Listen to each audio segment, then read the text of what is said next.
Olha, vocês vão ter 1 minuto só, não pode passar desse 1 minuto, para falar o que seu grupo falou sobre o maná. Pode colocar o vídeo do maná. Grupo 1. Graças e paz. Nós entendemos sobre o maná. Maná, ele tem que ser diário. Ele tem que ser antes que o sol nasça. Por quê? É para te sustentar durante o dia todo. E tem que ser uma medida suficiente para te fortalecer nessa sua caminhada. Porque quando o Senhor disse para eles, se alimentar, e esse alimento sustentou eles até o propósito aonde eles tinham que chegar, E esse pão, esse maná, representa para nós Jesus. Jesus, ele é o pão da vida, Como diz João 6,31. Então, Jesus, ele nos mantém todos os dias fortalecidos nele, se nós buscarmos ele de manhã, antes que o sol nasça. Porque depois que o sol nasce, o maná, ele estraga, Então, nós temos que buscar o Senhor de manhã para fortalecer na sua caminhada durante o dia todo. E, deixa eu ver mais o quê? Providência, O Senhor é a nossa providência. O maná é a providência de Deus sobre as nossas vidas, como a oração. Nós confiarmos no Senhor, porque hoje Ele nos dá o maná. E confiar no Senhor na providência de amanhã, porque o maná ele tem que ser comido todos os dias. Então, eu não posso orar hoje querendo algo para amanhã, porque amanhã é uma próxima oração. Amanhã o Senhor vai falar novamente comigo, vai me dar uma instrução nova. Então, o Senhor ele nos dá a instrução hoje para que nós possamos viver o hoje. Amanhã é uma nova instrução. Amanhã nós devemos buscar o maná novamente de manhã. Acho que é isso.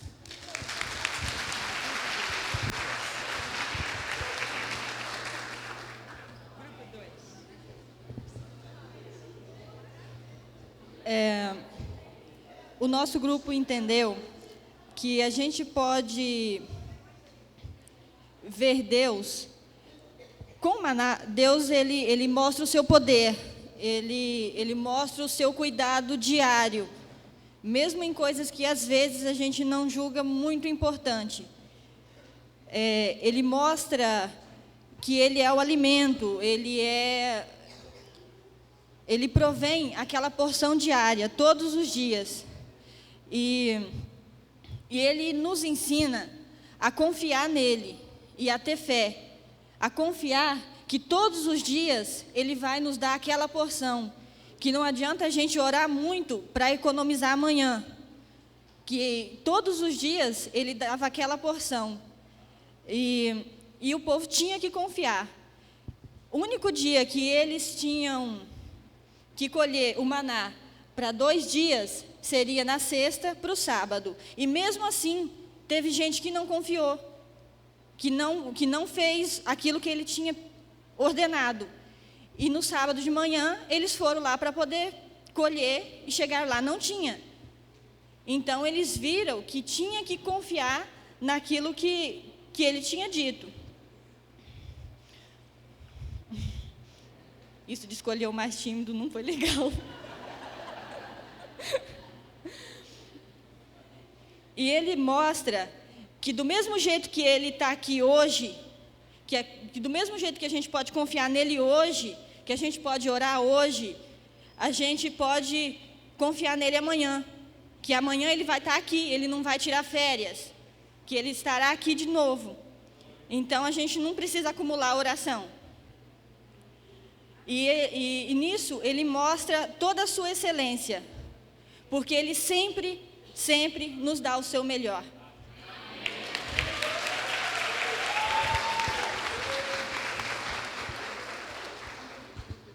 Graças a paz, igreja, amém? Ser o último, eu sou o time do grupo. Ser o último é bom, que você pega o resumo de cada um e faz o seu, já conclui. Mas o grupo número 1 falou a questão de buscar. O grupo número 2 falou a questão de confiar. E quando a gente fala sobre o maná, tem outra questão para a gente ver também, a questão de priorizar. Certo? Priorizar. Será que a gente está priorizando o alimento diário? com Deus ali, a gente buscar cada dia a Deus. E é como a pastora falou, né? Não adianta a gente se fartar e querer dizer que amanhã não vai ter fome. Amanhã vai ter a fome do mesmo jeito, né? Então a gente tem que priorizar. A palavra de Deus fala, né? Vocês que são maus, quer dar o melhor para o seu filho, e eu, né? Porque priorizar é aquilo que a gente acha que é bom. Então a gente está achando bom o alimento que Deus nos dá, então temos que priorizar. E a palavra de Deus fala da distribuição de maná, vinha como forma de orvalho, né? O maná não vinha pronto, a gente tem que fazer a nossa parte. A gente tem que recolher o maná ali e preparar. As codornas não descia feita no pratinho ali, só pegar aí, né, pastor? A gente tinha que preparar, então a gente tem que fazer a nossa parte. A palavra de Deus também fala, né? Em vão é o construtor, né? Se Deus não edificar a casa. Então temos que fazer a nossa parte, amém? Parabéns, parabéns. Excelente, excelente. Maná é uma palavra hebraica que quer dizer o que é isso.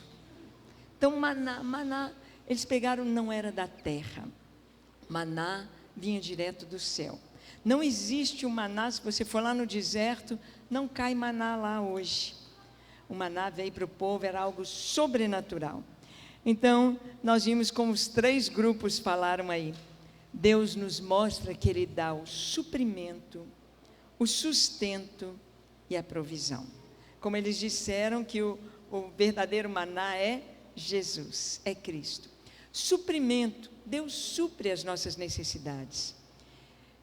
A palavra diz que antes que saia a palavra na nossa boca, o Senhor já sabe. Ele dá o sustento. Aquele maná ali no deserto serviu de alimento e de remédio. O povo não ficou doente. E mesmo assim reclamou, não é? Mesmo assim o povo reclamou. Não teve doença. A Bíblia fala que não houve nenhum inválido entre eles. Ninguém adoecia, exceto pelo juízo de Deus. Sustento. Então, o que Deus nos dá, nos sustenta. E Ele é a provisão. Vou fazer uma pergunta aqui, que eu gosto muito de fazer. Dinheiro cai do céu? Agora olha para o maná e pensa para responder. Dinheiro cai do céu? Está vendo? A gente responde como o mundo ensina. Dinheiro cai do céu? Não, porque você aprendeu isso lá do mundo. Os pais falam para os filhos, menino, dinheiro não cai do céu. Mas isso é o mundo. A palavra de Deus nos diz que tudo que eu preciso cai do céu. Tudo na nossa vida vem de Deus, toda boa dádiva, todo dom precioso vem do Pai das luzes. Por isso que muitas vezes tem irmão que está passando dificuldade financeira e não sai daquela dificuldade financeira. Sabe por quê? Porque ele chega na célula e fala assim, irmãos, olha, vão cortar minha luz, eu estou desempregado, lá em casa não tem nada para comer, as contas estão lá, não tem dinheiro para pagar o aluguel. Aí os irmãos vão ser os supridores.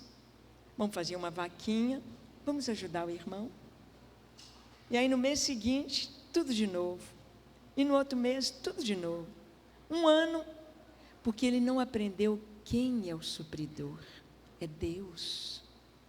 Se você está passando alguma dificuldade, fale para Ele. Não conta para ninguém. Fala com Ele.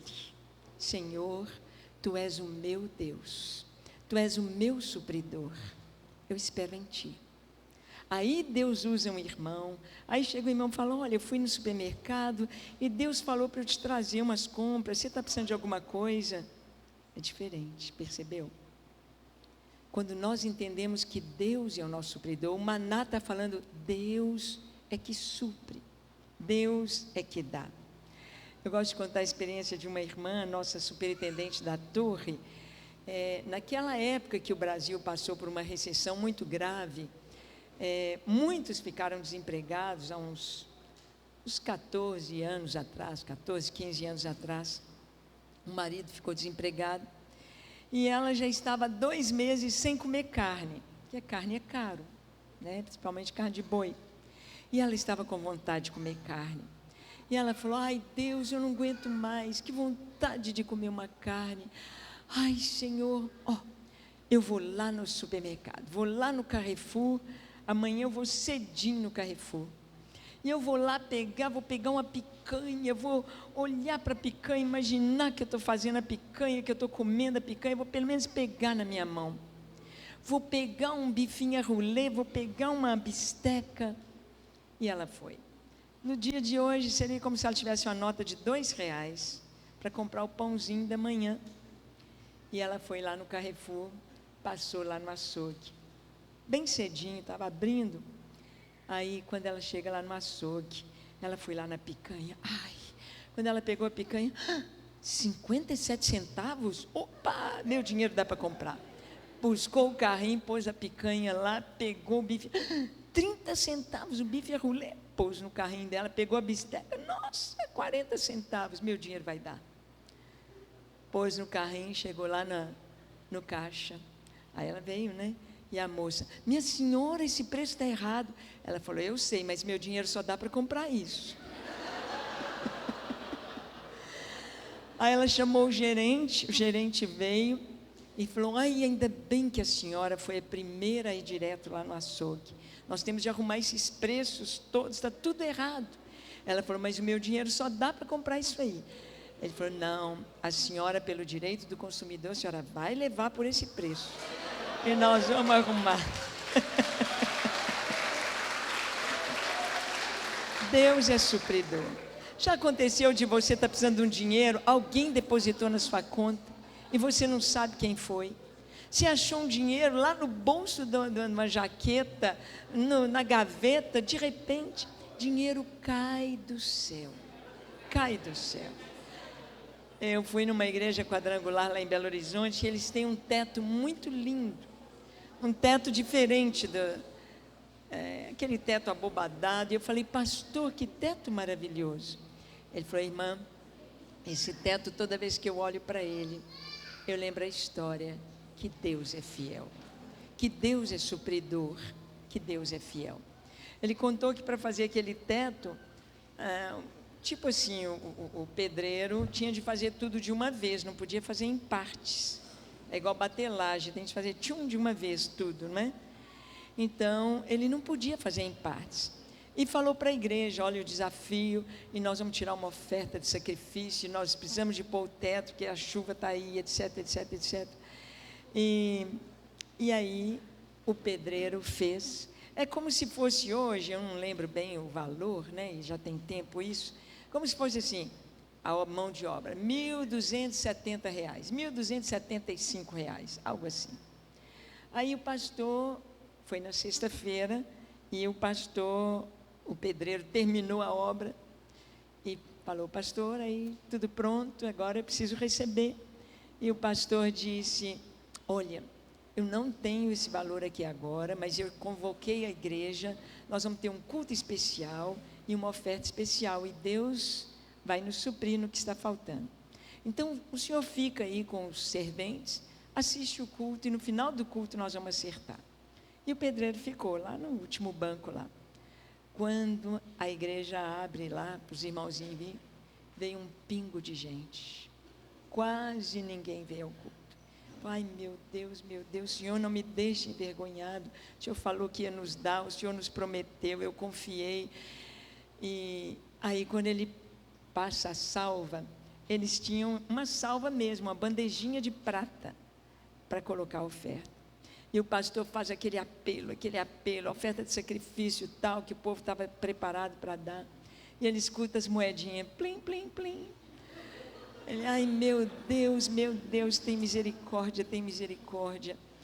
Aí acabou o culto, o homem está esperando lá. Ele falou, senhor, aguarda aí, nós vamos contar a oferta. Aí entra o tesoureiro lá, o pastor, quanto que deu?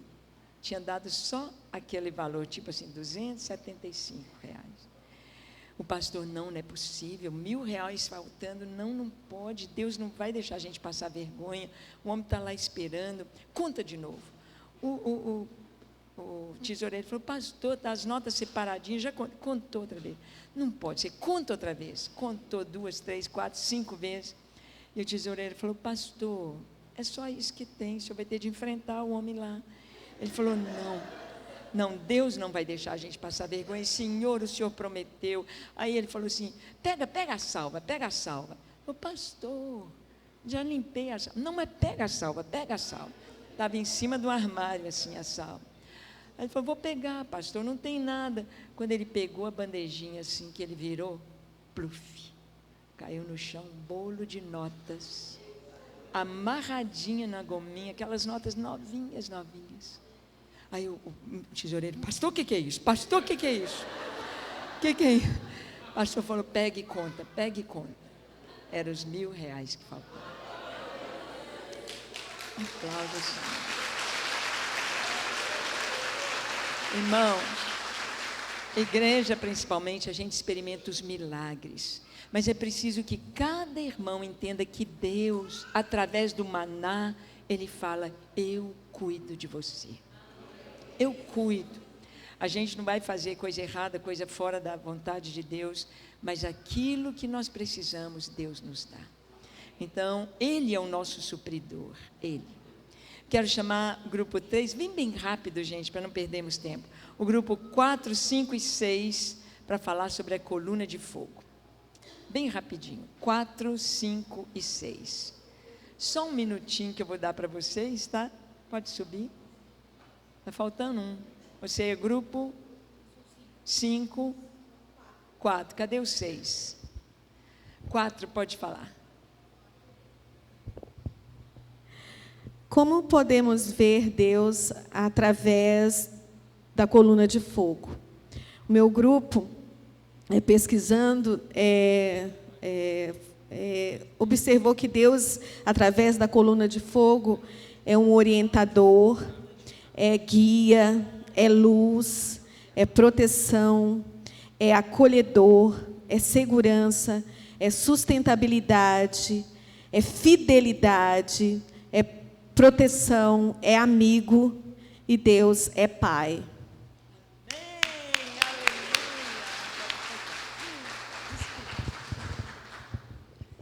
A paz. Então, o grupo falou, a todas as pessoas do grupo comentou, e eu anotei aqui o que o grupo comentou.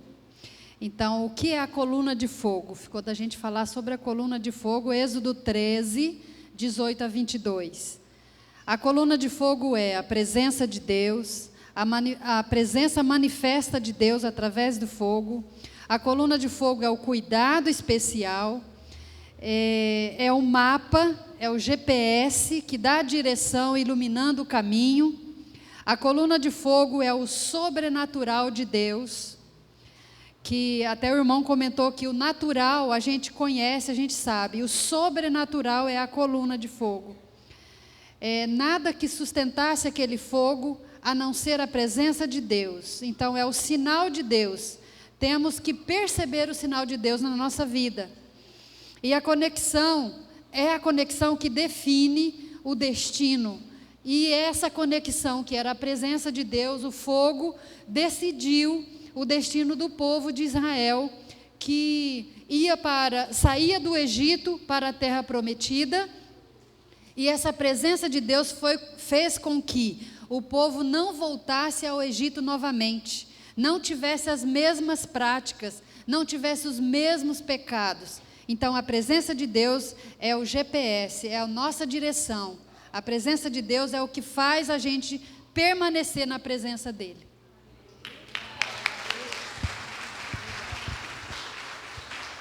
Essa equipe aqui, os pastores estão de parabéns com a turma aí, viu? Gente, ó, pôs a coluna de fogo isso. Então, a Bíblia nos diz que ali 2 milhões de pessoas acampadas no deserto durante 40 anos.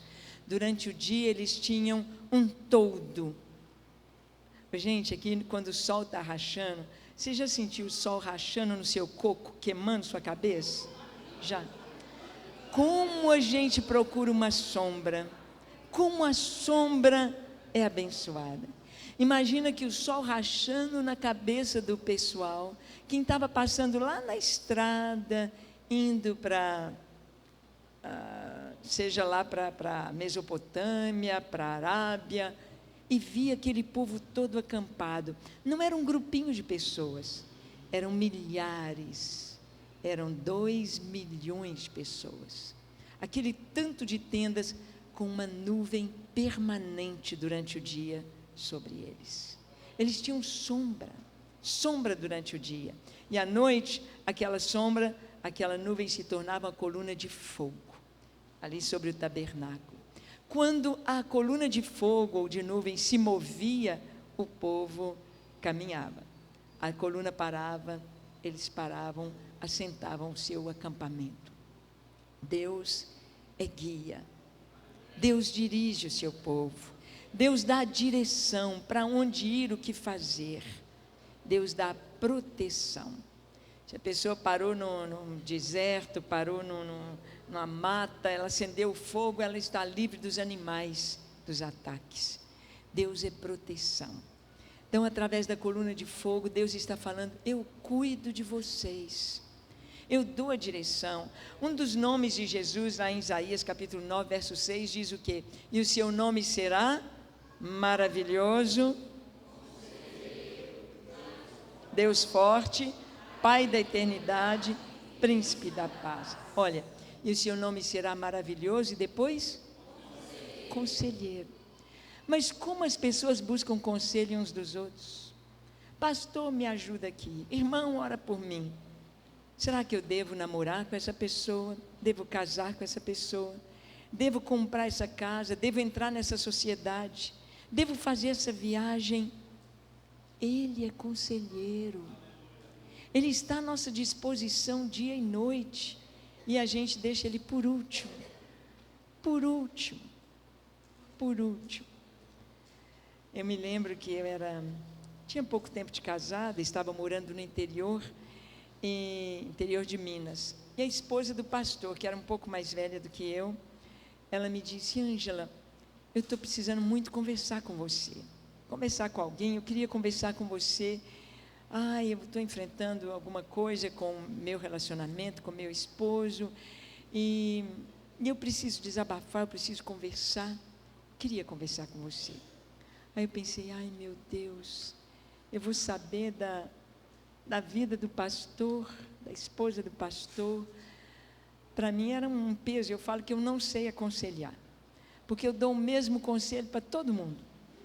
Qualquer caso que chega para mim, eu falo: você vai orar, vai jejuar, vai ler a palavra de Deus. Então eu vou ser boba de falar: não, você casa, não casa, separa, faz. Eu não é verdade? Deixa Deus, Ele é conselheiro. Ele é conselheiro. Aí eu falei para ela, falei assim: olha, vamos fazer o seguinte, antes da gente conversar, de marcar para conversar, você vai fazer o que eu vou te pedir. Você vai esperar um dia que a sua filha está na escola, seu marido está fora de casa, ele viajou, fez alguma coisa, não está em casa. E você vai pegar a poltrona mais bonita da sua casa, a cadeira mais bonita, e você vai pôr no quarto. Fecha a porta. E você vai imaginar que Jesus está sentado ali naquela cadeira. Aí tudo que você ia falar para mim, você vai falar para Jesus. Se Jesus não te responder nada, aí nós vamos conversar. Tá bom? Pode ser? Ela falou: tá, pode ser. Passaram uns 15 dias, ela veio toda feliz. Ângela, ai que maravilha, deixa eu te contar. Eu falei: como foi? Você fez? Ela falou: fiz o que você me falou. Eu falei: e aí? Ele te falou? Ela disse: falou. E ele me falou que tudo aquilo que eu estava pensando era seta maligna na minha cabeça, que não tinha nada do que eu estava pensando. Eu podia sujar o nome do meu marido se eu me abrisse com você. Graças a Deus pelo seu conselho. Jesus é conselheiro. Então, às vezes, olha, experimenta nas coisas mais simples. Fazer uma compra. Você está precisando de comprar uma blusa? Precisando de comprar um sapato? Você está precisando de... Fala com ele. Fala com ele. Fala: Senhor, estou precisando de comprar um sapato. Me leva na loja certa, no preço bom, e que eu chegue lá e goste do sapato. Você vai ver. Você vai ver a diferença. Experimenta aí comprar verdura, fruta. Senhor, me leva na fruta que está bem doce, bem gostosa, que não vai perder e que está baratinho. Você vai ver a diferença.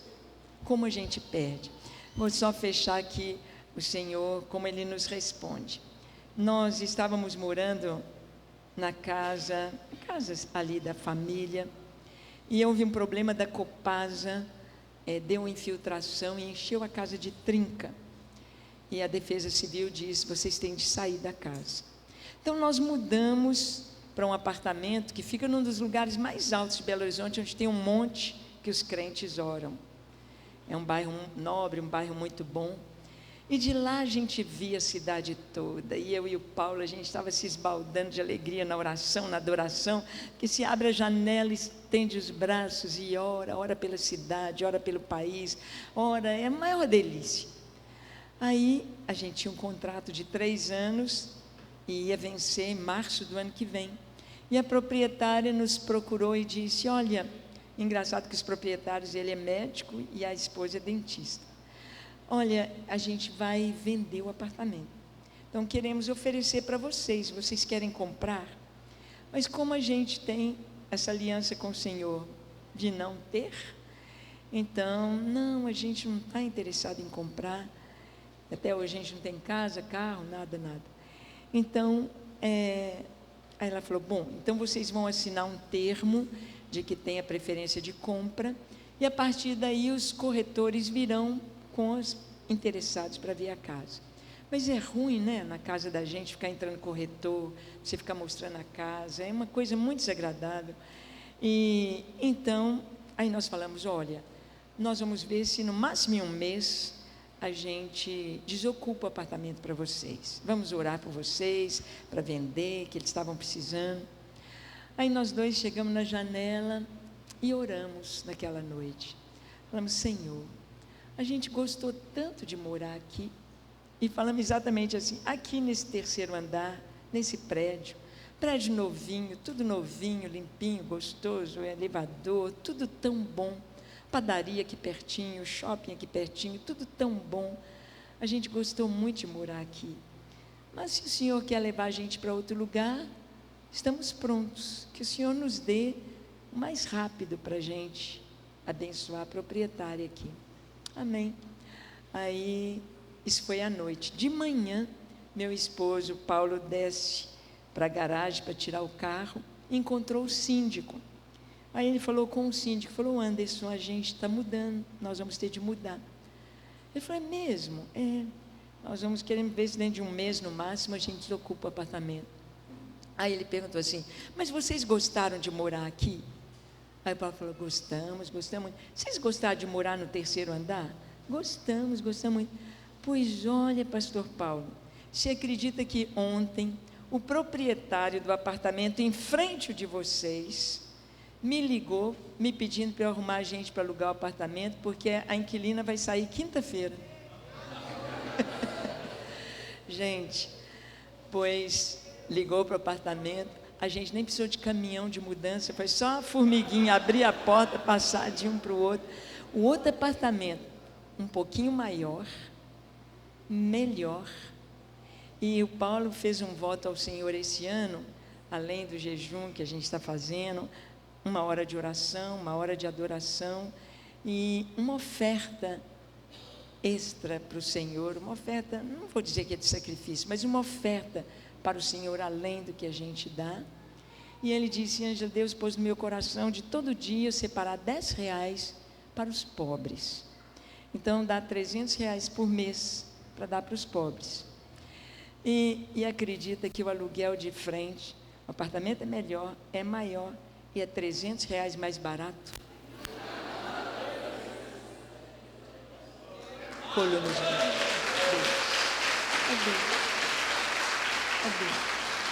Eu sei que se a gente for contar as experiências, são tantas, são lindas. Vamos ver então, o grupo confundiu, né? O de vocês é o 6. Grupo 6, 7, 8. Venham rapidinho aqui, vamos falar sobre a água da rocha. 6, 7, 8. Rapidinho é rapidinho. Ou aqui fala rapidão? Rapidão? Então, rapidão. 6, 7, 8. Você é o grupo 6, 8, 7, 6. A paz do Senhor a todos. Então, nosso grupo, a gente estava comentando, verificamos o quê? Que a rocha aqui, ela simboliza Jesus, né? Que foi ferido para que nós pudéssemos ter vida, ou seja, a água é a vida que Jesus proporciona a nós. E também uma outra lição que nós tiramos é que, através de Moisés, ou seja, que cada um dos servos do Senhor, que o Senhor nos levanta, que nós temos a missão, assim como Moisés, que teve de levar, conduzir o povo ali através na rocha, de fornecer a água ali, foi usado por Deus, assim também nós temos essa missão de levarmos Cristo às outras pessoas para que eles possam saciar a sede em Jesus. Amém.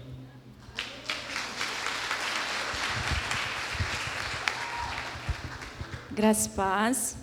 Então, nosso grupo, nós tivemos uma conversa, conversando, dialogando.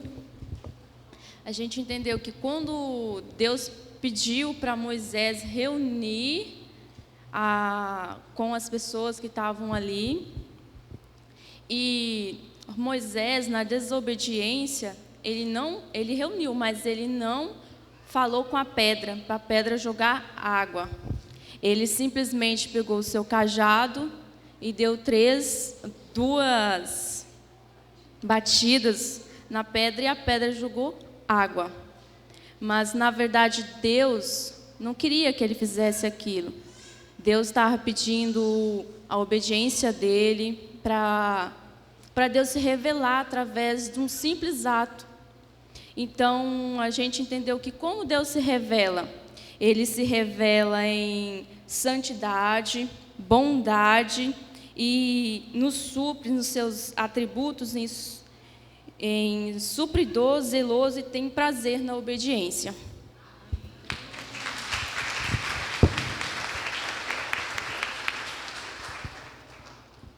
Graças a Paz. Olha, o povo escolheu a mais tímida da igreja, não só do grupo. Que a gente entendeu assim, que quando Deus ele dá uma ordem, a gente tem que obedecer. Então, quando Moisés ele convocou a igreja, a população para estar orando, e a glória de Deus já começou a se esplandecer no rosto daquelas pessoas, né? Então, eles começaram a orar, e Deus foi falando. E muitas das vezes, quando os pastores, os líderes convidam a gente para estar orando numa situação, e a gente, às vezes, não vem, a gente duvida, e eu aprendi aqui que a gente tem que estar sempre disposto para estar orando, para buscar, né? E a mesma coisa que a irmã falou ali, que quando Moisés ele bateu a vara, a água, né, surgiu e todos foram abençoados. E que nós temos que obedecer à ordem de Deus o tempo todo. E não duvidar, porque o povo também, eles duvidaram da palavra, né, que Deus deu a ordem. Então, muito obrigada. Está pronta para pregar, viu? Amém. A água da rocha. Aqui, eu estive ali em Israel e pude ir à Jordânia. E na Jordânia, ali você vai num lugar, junto a Petra, que foi capital lá de Edom, tem mesmo uma rocha, e debaixo dela assim sai aquela água clarinha, aquela água limpinha, aquela água de mina. E todo o povo da cidade vem com as garrafinhas e os garrafões para encher daquela água. Aquela água geladinha, nós tomamos daquela água. E eles falam que aquela é a pedra de Moisés. Não sei se é, mas pode ser. Mas pode ser. E a primeira vez que o povo precisou de água, Deus falou para Moisés: fere a rocha. E ele feriu a rocha com a sua vara e dela fluiu água. Mas a segunda vez estava debaixo de um contexto muito diferente. Miriam tinha acabado de morrer. Moisés estava triste. Moisés queria curtir o luto. Era a irmã dele que esteve com ele desde ele pequenininho, desde menino. Miriam era profetisa, Miriam era apoio. E Moisés sabia que logo ele estava terminando a missão dele também. Mas o povo não deixou Moisés curtir o seu luto. E o povo veio para Moisés e disse: você tem de dar água, você nos trouxe para matar nesse deserto, nós vamos morrer aqui. E Moisés ficou muito bravo. A Bíblia diz que Moisés era o homem mais manso que tinha na terra. Ele era manso, mas ele estava vivendo um momento delicado, e que o povo cutucou, o povo veio em cima dele. Mas mesmo assim ele não tinha direito de perder o seu controle. E Moisés então falou: vocês querem água? Quem sou eu para dar água para vocês? Vocês querem água? Geração rebelde. E bateu com a vara na rocha 2 vezes. Aquela rocha simbolizava Cristo, que seria ferido só uma vez. Quando foram atestar o óbito de Jesus lá na cruz, os fariseus, os principais dos judeus, falaram para Pilatos, né? Vai começar o sábado, é a preparação do sábado, 18 horas, a gente não pode mais trabalhar, fazer nada, acelera a morte desses homens, quebra as pernas deles, dos crucificados. E os soldados foram, quebraram a perna do primeiro malfeitor ali, do outro, mas chegaram para Jesus e viram que Jesus já estava morto, porque Jesus não morreu por causa dos cravos, da hemorragia, da asfixia. Jesus morreu porque ele disse: ninguém tira a minha vida, eu de mim mesmo a dou. Jesus só morreu porque ele disse: Pai, nas tuas mãos entrego o meu espírito. Por isso. E então chegaram para Jesus e ele já estava morto, não quebraram as suas pernas, porque estava escrito: nenhum de seus ossos será quebrado. Então um soldado, para atestar o óbito, ele pega uma lança e perfura o coração de Jesus. Se não estava morto, ia morrer agora. Mas quando ele tira aquela lança, jorra dali sangue e água. O sangue simbolizando o sacrifício de Jesus, o perdão dos nossos pecados, mas a água simboliza o Espírito Santo. Então a vinda de Jesus não só perdoa os nossos pecados, mas ele nos deu a vida, que é o Espírito Santo habitando em nós. O Espírito é o selo da nossa salvação, é o penhor da nossa salvação. Então a rocha, Jesus, seria ferido apenas uma vez. E Moisés desonrou o Senhor, como a irmã disse, ele desobedeceu. E por causa disso, ele não entrou na terra prometida. Ele não entrou na terra prometida. Porque esta rocha simbolizava Jesus. Paulo diz isso em 1 Coríntios capítulo 10. Ele diz: e a rocha que eu seguia era Cristo. Era Cristo. O nosso corpo, 70% do nosso corpo é água. Sem água, a gente morre. Sem água, não tem vida. Por isso, quando eles mandam sondas espaciais, eles procuram água. Se tiver água, há possibilidade de vida. Água é vida. Água é o Espírito Santo. Então nós vemos aqui, nós aprendemos muitas lições aqui. Nós vemos que Deus é a nossa suficiência. Eu também não posso beber água hoje, vou beber água o dia inteiro e vou ficar uma semana sem beber água, 10 dias sem beber. Não, nós estamos aprendendo o dia a dia. Hoje à tarde vocês vão ver a oração do Pai Nosso, a provisão do Senhor cada dia, em tudo. O Espírito Santo sobre a nossa vida é vida. Sem o Espírito Santo, seca e morre. Não é verdade? Então, essa água. E com relação aos líderes, pastores, líderes de célula, a gente vê que Jesus passou a mesma experiência que Moisés. João Batista foi decapitado no cárcere, trouxeram a notícia para Jesus. E a Bíblia diz que Jesus queria um lugar solitário para ficar a sós, para curtir o luto. Jesus sabia que logo seria ele. Ele queria estar a sós com o Pai. Era o que Moisés queria. Mas A Bíblia diz que Jesus entra no barquinho e fala com os discípulos, vamos atravessar. Mas a multidão viu o barquinho sair e a multidão saiu correndo por terra e chegou até antes de Jesus. E aí Jesus, quando ele desce do barquinho daquela multidão, diz a palavra que ele teve compaixão deles e curou a todos. E pregou, curou, ensinou, falou para os discípulos, agora vocês vão na minha frente. E eles deixaram um barquinho para Jesus, Jesus subiu ao monte, passou ali a noite com o Pai, e de madrugada ele desce e ele vem andando sobre as águas para encontrar com os discípulos. Ou seja, é muito importante que o líder, ele entenda a questão do domínio próprio e do amor. Jesus, ele atendeu a multidão, depois ele foi estar a sós com o Pai. Então isso é somente com uma maturidade tão grande, mais até que a que Moisés teve, né?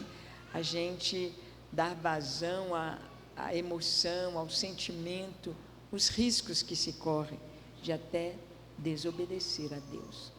Então essa água da rocha nos mostra que a rocha era Cristo, que a água ali estava para o povo se lavar, se banhar, beber, cuidar, manter a limpeza. A água é tudo, a água é tudo, não é? Nos mantém limpos, nos mantém saudáveis, nos hidrata em todo sentido. Água da rocha. Vamos ver o grupo 9 e o 10. Até o 10, né? Ou tem 11? Não, né? 9 e o 10 vão falar da Arca da Aliança. Vem rapidinho. 9 e o 10. Olha, vocês estão fera, viu? Os grupos estudaram direitinho. E aqui é só alguns exemplos. Porque o Velho Testamento, você pega lá o cinto de linho de Jeremias, você vai pegar o altar, você vai pegar o próprio tabernáculo, cada figura do tabernáculo nos fala de Deus. Então vamos ver, o 9 é 9, sobre a Arca da Aliança. Graça e paz, povo abençoado. Aleluia. É um prazer nós estarmos aqui e encerrar com chave de ouro. Aleluia. Queridos, nós, dentro do nosso grupo, nós discutimos lá assim rapidamente, foi um tempo assim, bom na presença do Senhor. A Arca da Aliança significa a presença do Senhor em nosso meio. Mas nós observamos também ali uns princípios dos quais nós não devemos esquecer nunca. Nós vimos ali que eles estavam alegres por causa da presença do Senhor, Davi com seus instrumentos, com aquele povo todo dançando, uma coisa extraordinária. Mas nós observamos ali também a maneira que eles carregavam a arca, e por que aconteceu aquela situação com Uzá. Então, primeiro, a arca do Senhor não pode ser carregada de qualquer jeito. Tinha uma determinação, um princípio, o qual deveria ser cumprido. E eles colocaram aquela arca em cima daquele carro, certamente já fora dos princípios da palavra do Senhor, dos ensinamentos, a determinação que havia. E quando, naquela situação ali, ela ia cair, Uzá tentou segurá-la. Então nós vimos ali que foi quebrado um princípio de extrema importância na nossa vida, que é a obediência. Às vezes nós queremos fazer algo com boas intenções, mas quebramos princípios, e certamente isso é extremamente perigoso em nossas vidas. Nós vimos que custou a vida de Uzá, e essa quebra de princípios na nossa vida custa a nossa vida física e principalmente espiritual. Então, não é o que eu estou fazendo, a minha intenção, a intenção deles era melhor. Davi com aquele povo todo ali alegre, evidentemente era a alegria que a arca do Senhor traz por causa da presença dele. Mas foi a maneira que eles fizeram, era a determinação que só os levitas e somente eles poderiam carregar a arca, através daqueles varões, em suas próprias costas, não poderia ser outra pessoa e não poderia ter sido feito daquele jeito. Então nós devemos chegar na presença do Senhor em todo o tempo, sem quebrar princípios, obediência em todo o tempo e qualquer circunstância, amém? Glória a Deus, aleluia.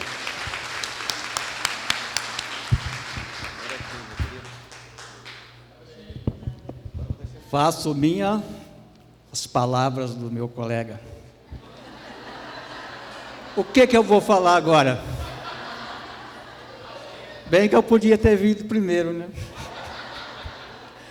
Agora fiquei em maus lençóis. Mas, graças ao grupo abençoado, que me escolheram, não sei porquê, que na verdade eles não cumpriram, quebraram as regras. Não seria eu para estar aqui, mas Deus assim o quis.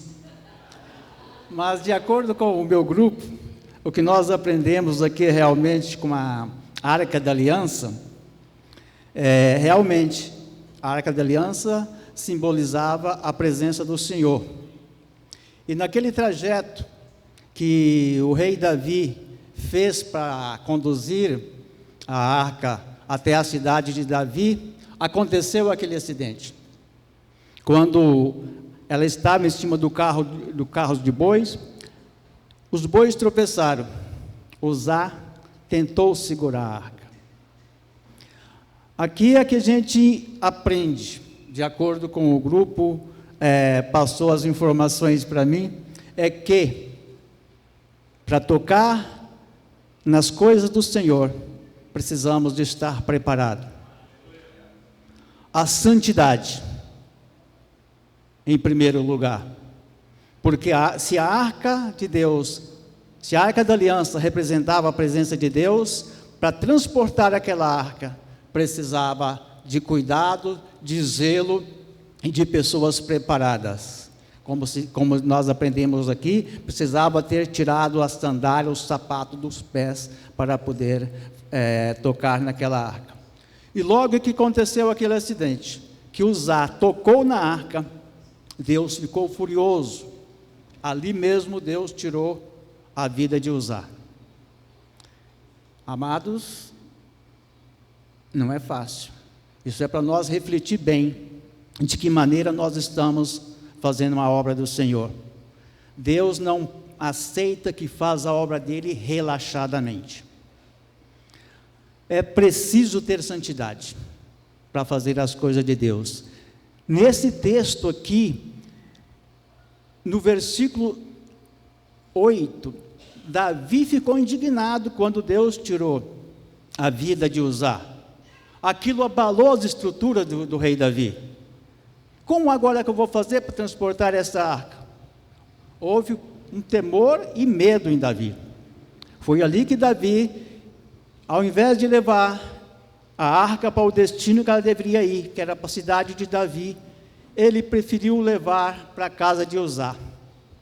Mas depois veio a notícia que Uzá estava sendo ricamente abençoado, as coisas dele estavam ricamente abençoadas por causa da arca. Então Davi se preparou e foi buscar a arca e levar realmente para o destino dela, para que a terra dele, para que o povo dele também fosse abençoado. Amém, amados?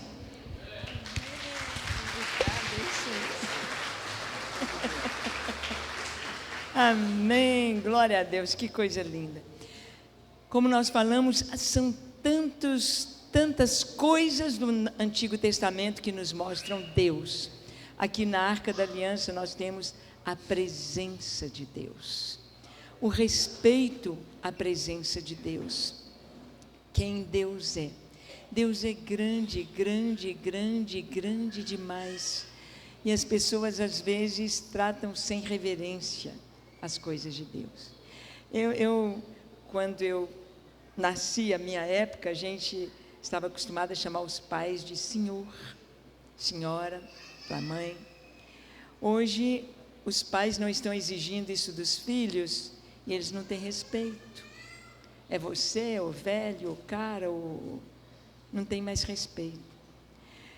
Eu sei que muita gente gosta de falar com Deus, você, mas eu, falar a verdade com os irmãos, tem uns cânticos que falam você me mudou, eu não consigo falar você para Deus, eu falo Senhor, porque o próprio Jesus, a gente vê Jesus com o Pai, há um respeito, há uma reverência, não é medo, tanto que Deus trouxe para o povo, trouxe para Davi o entendimento de que a arca era bênção e não maldição, mas da maneira correta. Deus quer que a gente tenha intimidade com Ele, mas é preciso haver o quê? O respeito, entender quem Deus é. E a arca era uma caixa de madeira, um caixotinho, né, retangular, mas coberto de ouro por dentro e por fora. Com uma tampa de ouro, com 2 querubins voltados para dentro da arca, chamado propiciatório, uma bordadura de 4 dedos de ouro em volta, os varais para ser transportado no ombro dos sacerdotes. Madeira e ouro. Madeira fala na Bíblia de humanidade, ser homem. Os homens na Bíblia são comparados com árvores. O homem que ama o Senhor é como árvore plantada junto a ribeiros de águas, né? Árvores. E qual que era a profissão de Jesus? Carpinteiro.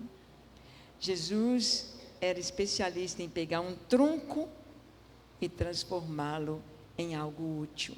Numa porta, numa janela, numa mesa, numa cadeira. Nós somos madeira. Agora, a arca era coberta de ouro. Ouro na Bíblia simboliza a divindade, Deus.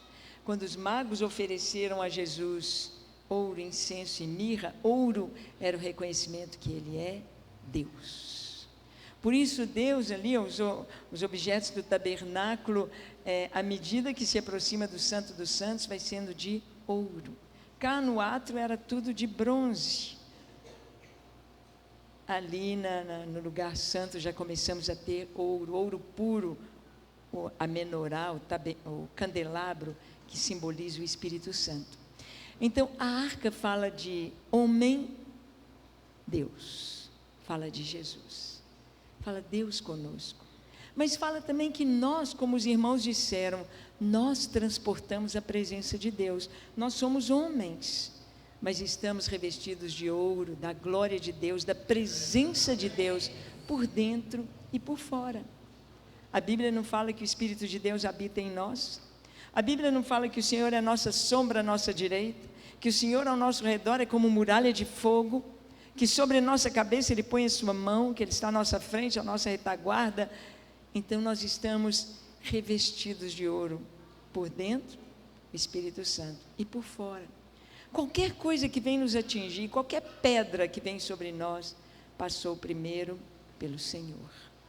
Por isso o Senhor disse para Saulo: Saulo, Saulo, por que me persegues? Ele não estava perseguindo Jesus, estava perseguindo os cristãos. Você está me perseguindo, porque eu estou neles e eles em mim. Então é muito importante o que o Senhor fez com as pedras que ele recebeu. Perdoou. É o que nós temos de fazer, perdoar. Então, nós vamos ver aqui a arca sendo levada, sendo conduzida da forma correta.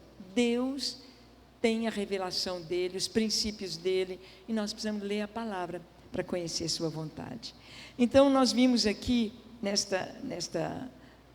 no Velho Testamento, essas figuras da comunicação de Deus com o homem. Primeiro, no jardim do Éden, tudo livre, Deus falando, aí veio o pecado, Deus começa a falar através das coisas, se revelar através das coisas. E o terceiro ponto, pode passar, a terceira fase da comunicação de Deus com o homem está nos evangelhos. Acabou o Velho Testamento, começa um Novo Testamento, começa o Evangelho, é Jesus. Jesus veio, Jesus, Deus que se tornou homem, se tornou carne. Agora Deus estava perto do homem em Jesus. Agora Deus podia tocar no homem através de Jesus, e o homem podia tocar em Deus. Isaías profetiza: vós sereis ensinados por Deus. O próprio Deus ali estava tocando no leproso, ressuscitando os mortos, ensinando. Filipe perguntou: Jesus, mostra-nos o Pai, isto nos basta. Jesus disse: Filipe, há tanto tempo eu estou com vocês e não me tendes conhecido. Quem vê a mim, vê o Pai. Então Deus agora se revela em Jesus. Só que o ministério de Jesus foi tão rápido, 33 anos, na verdade o ministério 3 anos e meio. 3 anos e meio Deus ensinando, Deus multiplicando pão, Deus presente, Emanuel, Deus conosco. O Senhor estava ali, o Pai estava ali em Cristo, ali estava o Filho de Deus. Mas Jesus foi morto, sepultado, ressuscitou, ascendeu aos céus e se assentou à direita do Pai. E ele disse para os discípulos: até agora nada pediste, pedi em meu nome e recebereis, para que o vosso gozo se cumpra. Os discípulos vão começar a aprender a orar em nome de Jesus. Mas os discípulos, na morte de Jesus, mesmo depois da sua ressurreição, estavam com medo.